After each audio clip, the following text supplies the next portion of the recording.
Hello दोस्तों, स्वागत है आपका मेरे YouTube channel R S notes पर। और दोस्तों, आज कंप्लीट हो गया है हरियाणा ग्राम सीयू का पेपर, जिसकी प्रतीक्षा कर रहे थे बच्चे। और आज मॉर्निंग शिफ्ट का जो है 9 जनवरी 2021 का पेपर जो आज समाप्त हो गया दोस्तों, जो कि 10:30 बजे से 12 बजे तक था। आंसर की दोस्तों 100% रियल है दोस्तों, आप देखिएगा। 90 क्वेश्चन आपको करवाए जाएंगे दोस्तों इस वीडियो में। तो आइए दोस्तों शुरू करें।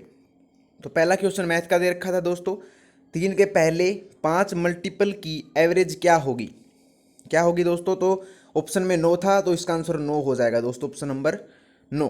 ठीक है दोस्तों, अगला है इंग्लिश का क्वेश्चन था, it was time that you started working. Error छाटना था दोस्तों इसमें, it was time that you started working. तो एरर छाटना था, तो इसका आंसर हो जाएगा दोस्तों नो एरर। उसका आंसर क्या हो जाएगा? नो एरर दोस्तों। अगला देखिए, the notice read blank on first come first serve basis. Blank बनना था दोस्तों, क्या आएगा? रीड के बाद आएगा दोस्तों अकोमोडेशन। अकोमोडेशन का मतलब होता है दोस्तों सिफारिश। ठीक है दोस्तों, अगला देखिए, I hope you will not turn blank my request. Filling the blank बनना था दोस्तों, टर्न के बाद क्या आता है दोस्तों? टर्न के बाद हमेशा आता है डाउन। क्या आता है दोस्तों? डाउन। ठीक है, टर्न डाउन। अगला है, students will go on an blank. Blank बना था दोस्तों एक्सक्यूजन। क्या आएगा? एक्सक्यूजन आएगा। Students will go on an excursion दोस्तों। ठीक है, अगला है, because of heavy rain the match was blank. क्या हो गया दोस्तों?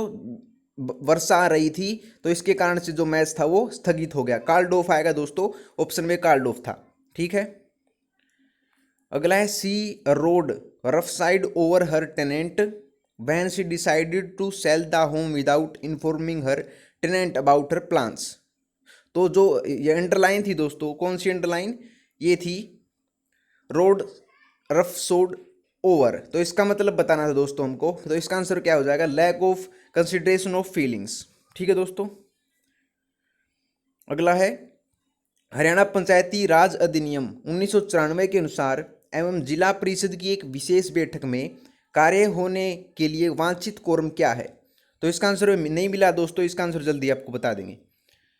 अगला क्वेश्चन है, आगे क्वेश्चन मैथ्स के आते हैं दोस्तों। आपको दे रखा था 105, 53, 27, 14, 7.5, 4.25, 85।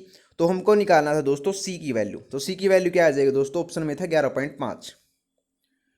अगला है, यदि a plus 5 is equal to 5 था, 3a+2b इज इक्वल टू 20 था, तो 3a+b की हमें वैल्यू निकालनी थी। तो इसका आंसर हो जाएगा दोस्तों ऑप्शन नंबर 25। आंसर क्या हो जाएगा? 25। ठीक है दोस्तों, 25। अगला है, ये हमें दे रखा था दोस्तों, इसको सरल करना था, इसका आंसर निकाला था। तो इसका आंसर इसको सोल्व करने के बाद आया था दोस्तों ऑप्शन नंबर 5, आंसर 5। अगला है, यदि y इज इक्वल टू 5 है, तो इसका मान निकालना था दोस्तों 10y root Y Q minus Y square. तो इसका आंसर क्या हो जाएगा? 500। ठीक है दोस्तों, y की वैल्यू पुट करनी थी, तो इसका आंसर हो जाएगा 500। ठीक है, अगला है, ₹35 का 15% क्या है? 35 का 15% क्या होता है दोस्तों? हमें 35 गुना में 15/100, बस इसको सोल्व करना था दोस्तों। किसको सोल्व करना था? बस इसको। तो इसका आंसर क्या हो जाएगा? 5.10 रुपये। ठीक है, अगला है, 252 को अभाज्य संख्याओं के गुणनफल के रूप में ब्लैंक की तरह अभिव्यक्त किया जा सकता है। किसकी तरह किया जा सकता है दोस्तों? ऑप्शन में ये था, तो इसका आंसर हो जाएगा ये 2 × 2 × 3 × 7 × 5। तो इसका आंसर ये आ जाएगा दोस्तों। अगला देखिए, अक्षरों का कौन सा समूह दी गई अक्षर श्रृंखला के अंतरालों के क्रमानुसार रखे जाने पर उसे पूर्ण करेगा? तो ऑप्शन में क्या था दोस्तों? MONP। तो इसका आंसर MONP हो जाएगा दोस्तों। अगला है, विषम संख्या चुननी थी दोस्तों, 49, 42 उन 4 ऑप्शन में से सबसे विषम थी। ठीक है दोस्तों, सभी का जो अंतर था वो 8 था, लेकिन इसका क्या था? 7 था। ठीक है दोस्तों, आपको ये दे रखा, दिए गए विकल्प में को निकालिए। दिए गए विकल्प में से हमको आंसर निकालना था दोस्तों। क्वेश्चन मार्क दे रखा है, क्वेश्चन मार्क के निशान पर आपको जो बताना था इसके स्थान पर क्या आएगा। तो इसका आंसर क्या आ जाएगा दोस्तों? 2। तो यहाँ पे ऑप्शन क्वेश्चन मार्क के निशान पर आएगा 2।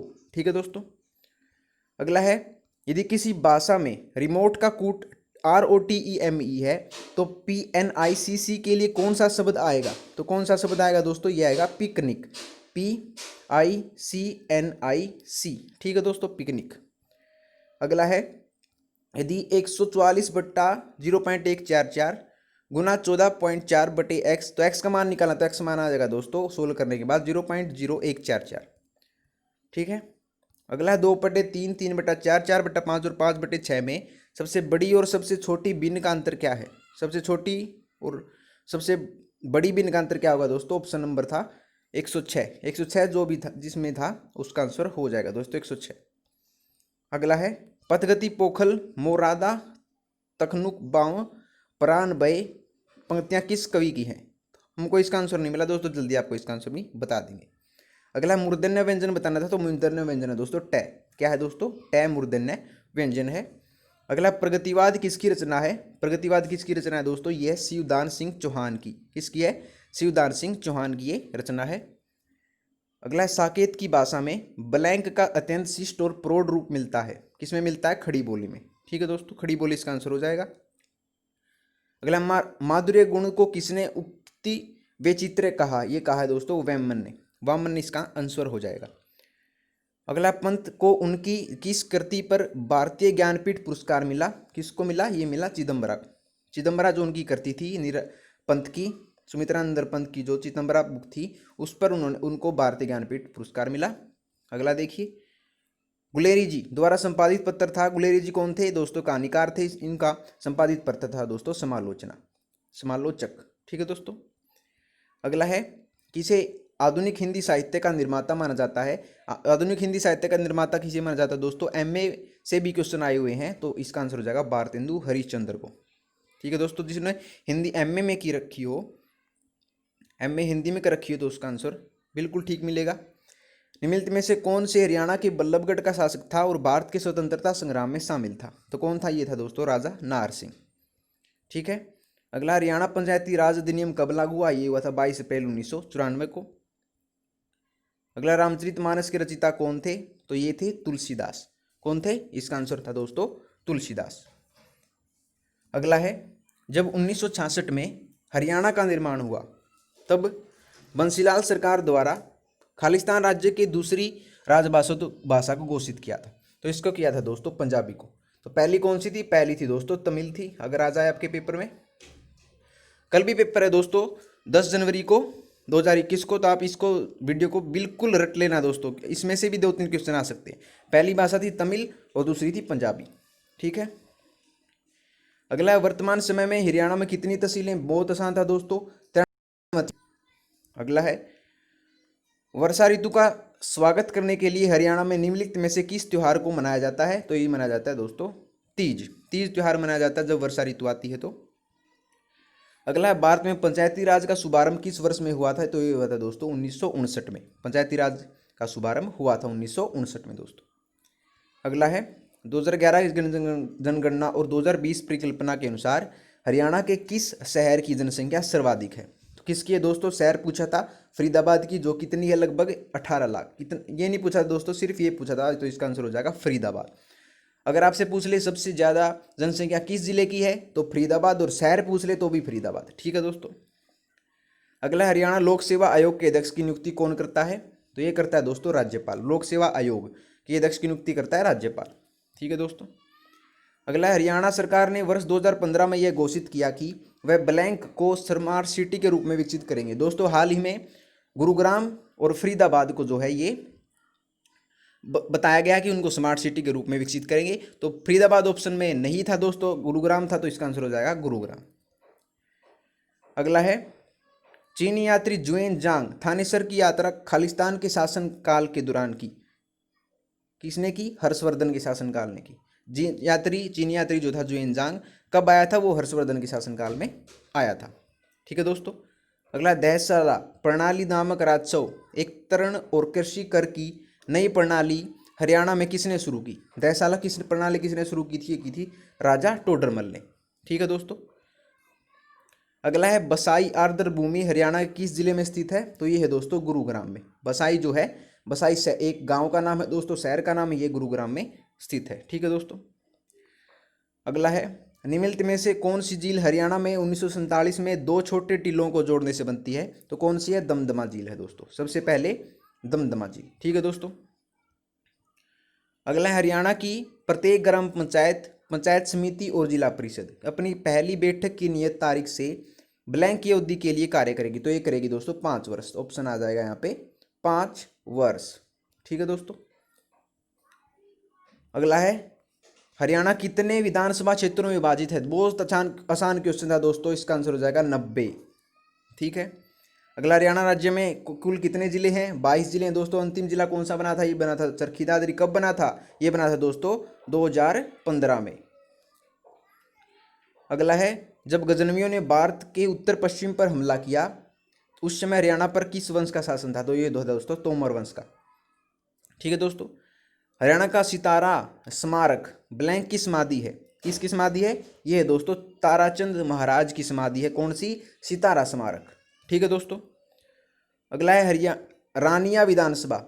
रानिया विधानसभा हरियाणा किस जिले में स्थित है? रानिया कहाँ पे है दोस्तों? सबको पता है, सिरसा जिले में स्थित है रानिया। ठीक है दोस्तों।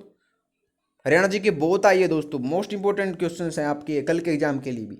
हरियाणा से राज्यसभा के कितने सदस्य होते हैं? ये होते हैं दोस्तों 5। 5 जो है सदस्य मनोनीत किए जाते हैं राज्यसभा से, और लोकसभा आ जाए दोस्तों तो होते हैं 10। ठीक है दोस्तों। अगला है, निम्न में से कौन हरियाणा के राज्यपाल नहीं थे? राज्यपाल कौन नहीं थे दोस्तों? ये थे ओम प्रकाश चौटाला। ओम प्रकाश चौटाला से एक क्वेश्चन नहीं पूछा सकता कि सबसे ज्यादा बार 6 बार जो है मुख्यमंत्री बनने वाले कौन थे? ये थे ओम प्रकाश चौटाला। ठीक है दोस्तों। कम समय के लिए बने थे लेकिन सबसे ज्यादा बार ओम प्रकाश चौटाला बने थे। अगला, ग्राम पंचायतों की संख्या वर्तमान में हरियाणा के किस जिले में सबसे कम है? सबसे कम सबसे देखिए दोस्तों, ये ऐसे पता चलेगा। पंचकुला क्या है? हरियाणा का सबसे छोटा जिला है, तो सबसे छोटा जिला होगा तो सबसे कम गांव होंगे। कम गांव होंगे तो उसमें ग्राम पंचायत की संख्या भी कम होगी, तो इसलिए आंसर हो जाएगा इसका ऑप्शन था दोस्तों पंचकुला। अगला, पानीपत का दूसरा युद्ध कब हुआ? ये हुआ था दोस्तों 1556 ईस्वी में। कल पूछा जा सकता कि प्रथम युद्ध कब हुआ था? ये हुआ था 1526 में। तृतीय युद्ध कब हुआ था? ये हुआ था दोस्तों 1561 में। ठीक है दोस्तों। अगला, कौन सा नगर गुरुग्राम की तहसील नहीं है? गुरुग्राम की तहसील कौन सा नगर नहीं है? ये नहीं है दोस्तों कोसली। कोसली गुरुग्राम में नहीं है। ठीक है दोस्तों। अगला है, निम्न में से कौन सा हरियाणा में पंचायती राज का दूसरा स्तर है? तो कौन सा है? ये पंचायत समिति। पहला कौन सा है? ग्राम पंचायत, उसके बाद पंचायत समिति, उसके बाद जिला परिषद। ठीक है दोस्तों। अगला है, निम्न में से किस नदी का स्रोत शिवालिक की पहाड़ियों में नहीं है? दोस्तों शिवालिक की पहाड़ियां हमारे हरियाणा में कहाँ है? ये है उत्तर पूर्व में। उत्तर पूर्व में है दोस्तों, लेकिन जो दोहन नदी बहती है वो बहती है दक्षिणी पश्चिम में। तो इसका आंसर क्या हो जाएगा? दोहन नदी। ऑप्शन में दोहन नदी था दोस्तों, ये शिवालिक की पहाड़ियों में नहीं है। ठीक है दोस्तों। अगला है, हरियाणा के HVPNL का मतलब क्या है? HVPNL का मतलब है दोस्तों हरियाणा, H से विद्युत, V से, P से प्रसारण, N से निगम और L से लिमिटेड। हरियाणा विद्युत प्रसारण निगम लिमिटेड इसका आंसर हो जाएगा दोस्तों ऑप्शन में, ये ऑप्शन था। अगला है, हरियाणा राज्य प्रतिवर्ष 23 सितंबर को शहीदी दिवस किसकी स्मृति में मनाया जाता है? दोस्तों भारत में मनाया जाता है, 30 जनवरी को भी मनाया जाता है, गांधी जी जब डेथ हुई थी, और 23 मार्च को भी मनाया जाता है, जो कि भारत के हिसाब से मैं बता रहा हूँ आपको। भारत में 23 मार्च को भी मनाया जाता है और 30 जनवरी को मनाया जाता है। 23 मार्च को मनाया जाता है जब भगत सिंह, राजगुरु चंद्रशेखर को फांसी दी गई थी, उस दिन भी। और लेकिन हरियाणा में पूछ ले दोस्तों तो उसका आंसर हो जाएगा राव तुलाराम। क्या हो जाएगा? राव तुलाराम के उसमें 23 सितंबर को हरियाणा में दोस्तों 23 सितंबर को शहीदी दिवस के रूप में मनाया जाता है। और भारत में पूछ ले तो अगर 23 मार्च मिले आपको ऑप्शन में, 23 मार्च मिले या मिले आपको 30 जनवरी, तो आपको लगा देना है दोस्तों। भारत के संदर्भ में पूछे और हरियाणा के संदर्भ में पूछे तो 23 सितंबर को किसकी याद में? राव तुलाराम की याद में। ठीक है। अगला है, हथिनीकुंड बैराज हरियाणा में किस नदी पर स्थित है? हथिनीकुंड बैराज दोस्तों ये है यमुना नदी पर। मोस्ट इंपोर्टेंट क्वेश्चन था। हरियाणा सरकार ने करनाल जिले में एक बागवानी परियोजना स्थापित करने के लिए किस देश के साथ भागीदारी की है? किसके साथ की है दोस्तों? इजराइल देश के साथ दोस्तों ये साझेदारी की है। अगला देखिए, हरियाणा की प्रत्येक पंचायत समिति द्वारा विभिन्न समितियों की नियुक्ति की जानी चाहिए और प्रत्येक समिति का पदेन सचिव ब्लैंक को होना चाहिए। तो ये होगा दोस्तों राष्ट्रपति भी ऑप्शन में था, लेकिन आंसर इसका मोस्ट 100% मैं बता रहा हूं आपको, जो रियल आंसर इसका ये है कार्यपालक अधिकारी। ठीक है दोस्तों। अगला है, हरियाणा की प्रत्येक पंचायत समिति को विभिन्न समितियों की नियुक्ति करनी चाहिए। प्रत्येक समिति में अध्यक्ष सहित अधिकतम कितने सदस्य होने चाहिए? ये होने चाहिए दोस्तों, इसका एग्जैक्ट आंसर है 6। ऑप्शन ए था इसका 6। अगला है, हरियाणा पंचायती राज अधिनियम 1994 का कौन सा अध्याय जिला परिषद के कर्तव्यों और कार्यों से संबंधित है? तो इसका आंसर हो जाएगा दोस्तों अध्याय XVI यानी कि 16वां। ठीक है। अगला है, हरियाणा पंचायती राज अधिनियम 1994 के लिए सही उत्तर चुनिए। तो ये होगा दोस्तों अध्याय जो XVI है 18वां है, जिला परिषद के पर्यवेक्षण से संबंधित है। कौन सा है? अध्याय 18वां जिला परिषद के पर्यवेक्षण से संबंधित है। ठीक है दोस्तों, इसका आंसर हो जाएगा ये। अंतिम है दोस्तों, प्रत्येक आयन द्वारा वहन की जाने वाली कुल विद्युत का भाग कहलाता है। ये 10th की जो साइंस है दोस्तों, उसके हिसाब से भी क्वेश्चन पूछ लेगा, तो इसे कहते हैं कूलम संख्या। तो आशा दोस्तों आपको वीडियो पसंद आई होगी। अगर आपको वीडियो पसंद आई हो तो वीडियो को लाइक शेयर कमेंट करके जरूर बताइएगा, और आरएस नोट्स चैनल को भी सब्सक्राइब कर लीजिए। तो दोस्तों मिलते हैं आपसे अगली वीडियो में, तब तक के लिए धन्यवाद दोस्तों।